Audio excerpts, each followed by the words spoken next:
นี่คือประสบการณ์การเข้าขึ้นโรงพยาบาลนะฮะ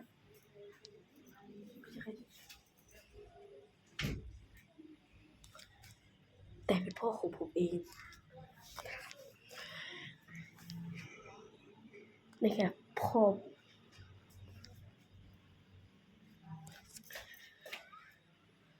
เข้าพยาบาลก็จะประมาณนี้นะฮะอันนี้ที่สังเกตนะเนี่ยครับ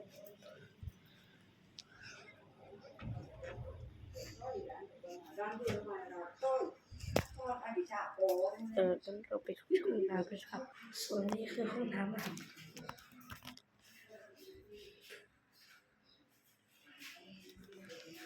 ก็จะประมาณนี้ครับ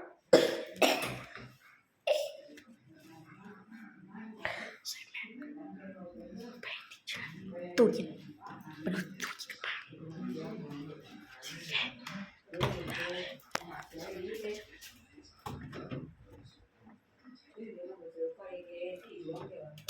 และ